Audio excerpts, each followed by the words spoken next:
2025 आ गया है। हमारे जीवन में खुशियां झूमे और सफलता नाचे आपके आंगन में। हर खास पल रहे आपको जीवन भर याद। नए साल पर खुदा से यही है हमारी फरियाद। द इंडिया न्यूज 24 के सभी दर्शकों को तहे दिल से नववर्ष की हार्दिक हार्दिक शुभकामनाएं। नमस्कार, आप देख रहे हैं द इंडिया न्यूज 24 और मैं हूं आपके साथ वैशाली। छतरपुर जिले का इकलौता चंदेल कालीन कुबेर भगवान का मंदिर वैसे तो मध्य प्रदेश में धार्मिक भावना से जुड़ा हुआ है। अनेकों मंदिर हैं, लेकिन कुबेर देव का मंदिर मध्य प्रदेश के मंदसौर जिले के खिलचीपुरा के अलावा छतरपुर जिले के ललगवा प्रेमगिरी आश्रम में स्थित है। इस आश्रम में कुबेर मंदिर सहित हनुमान जी महाराज का मंदिर है। इस आश्रम में प्रसिद्ध संत श्री प्रेमगिरी धूना वाले महाराज जी के समाधि स्थल भी स्थित है। कुबेर देव धन के देवता माने जाते हैं। इस मंदिर की ऐसी मान्यता है कि यहाँ जो श्रद्धालु सच्चे भाव से कुबेर भगवान के दर्शन कर दीप प्रज्वलित करते हैं, कुबेर देव भगवान धन्य धन से परिपूर्ण करते हैं।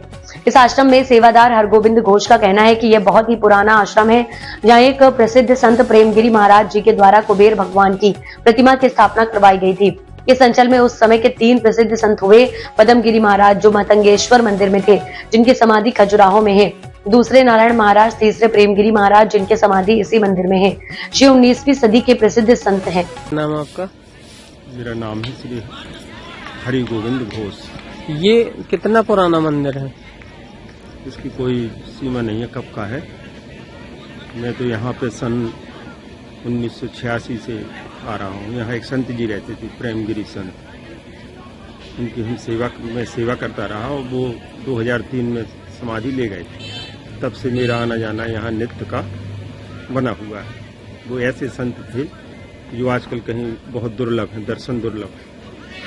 उस समय पे 3 संत थे यहाँ, प्रेमगिरी, दूसरे पदम सिंह महाराज जो मंदिरों में झाड़ू लगाते थे, झाड़ू वाले संत के नाम से प्रचलित, और एक थे नारायण महाराज जो बहुत दुर्लभ है। आजकल इन तीनों मूर्तियों के दर्शन कहीं नहीं हो सकते किसी को, न संतों के दर्शन हो सकते हैं। संत वो अपनी जितनी शक्तियाँ थी सबको हमेशा छिपा के रखा, उन्होंने उजागर नहीं होने दिया। जहाँ जिसका उपयोग होना होता था वहाँ पे करते थे, दूसरे के अच्छे के लिए, बल्कि ना कि उसके लिए।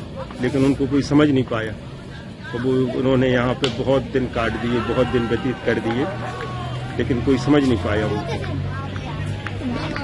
वो आश्रम है, ये भगवान कुबेर की मूर्ति है। यहाँ भगवान कुबेर, विष्णु, लक्ष्मी जी की एक मूर्ति भी थी। वो कोई बहुत पहले हमारे, जब हम 86 में यहाँ आए तो उसके पहले यहाँ से वो ले गए थे लोग बाग। जब से वो चोरी हो गई तो विष्णु भगवान की मूर्ति आज भी रखी हुई है। ये कुबेर भगवान की मूर्ति बहुत पुरानी चंदेल कालीन मूर्ति लग रही है। चंदेल कालीन मूर्ति तो है ही, खजुराहो तो पूरा चंदेल कालीन है। जितने मंदिर हैं सभी चंदेल कालीन के हैं। लेकिन यहाँ जो मूर्ति जो अपन पूजा कर रहे हैं भगवान कुबेर की, इस मूर्ति को महाराज जी ने यहीं से नीचे से निकाल के ऊपर स्थापना करा दी। अच्छा, मतलब यहाँ नीचे गड़ी हुई थी मूर्ति? हाँ, मतलब नीचे गड़ी हुई थी। किसके द्वारा स्थापना करवाई गई? खुदाई की थी महाराज जी। कौन से महाराज जी? प्रेमगिरी महाराज जी। हाँ। उनका कोई वाकिया, आप काफी लंबे समय से जुड़े हैं, कुछ उनकी दास्तान? तो बहुत हैं, उसका मैं वर्णन नहीं कर सकता। मेरे द्वारा उनकी 14, 15, 16 साल सेवा मेरे द्वारा की गई है। मेरे द्वारा कहाँ कोई सेवा नहीं कर सकता संतों की, उनके द्वारा करवाई गई। उनके द्वारा मुझे तो ऐसा लग रहा था कि मैं खजुराहो में आया हूँ तो इन्हीं के लिए आया।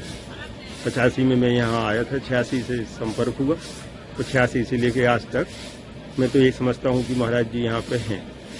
मैं इसी बेस पर रोज यहीं आता हूँ। तो क्या आपको ऐसा आभास होता है कि महाराज जी? हमेशा होता रहता है। यदि मैं किसी एक दिन कहीं कारणवश कहीं बाहर चला जाऊं तो मुझे वहाँ नींद नहीं आएगी जब तक मैं यहाँ आके प्रणाम नहीं करूँगा। तो क्या महाराज जी की कोई ऐसी कहानी है? बहुत सी कहानियाँ हैं महाराज जी की, तो बहुत कोई एक कहानी पुरुष थे। मतलब वो उसमें कोई वो नहीं था कि वो कोई मतलब ऐसे हो जैसे आजकल के संत, नहीं तो वो तो अटूट श्रद्धा रखने वाले ईश्वर में। कभी कभी तो रात बैठे बात करते रहते थे किसी से पूरी रात। अब क्या पता भगवानी से बात कर रहे कि किससे बात कर रहे, लेकिन हम वेट करते रहते थे कि कुछ हमको बोलेंगे। किंतु जब उनको होश आता था बात करते करते, जब बोलते थे आ गए, जब हम बता दें कि हाँ आ गए, क्या टाइम होगा तो हमने बताओ टाइम, तो फिर वे कहाँ लगा थे तो आज अपन सत्संग नहीं कर पाए तो अब भोजन बनाओ, बस तुम भी विश्राम करो, हम भी बहुत समय हो गो, उनने बुला लो उनने बुला लो, कहूँ को उन्हें बुला लो, तो हम सब कहूँ हुआ है, अब हम भी थके हैं तो हमें भी सोने हैं, विश्राम करने। मैंने उनको इतने साल सेवा की लेकिन कभी सोते और फ्रेश होते कभी नहीं देखा, न खाना खाते, खाना कभी खाया उन्होंने तो वे एक कौर में ऐसे ही जैसे भगवान को प्रसाद लगाते अपन, ऐसा लगाते रहे उस समय तो बस। अब तक के लिए इतना ही। वीडियो को लाइक और शेयर करें और चैनल को सब्सक्राइब करें।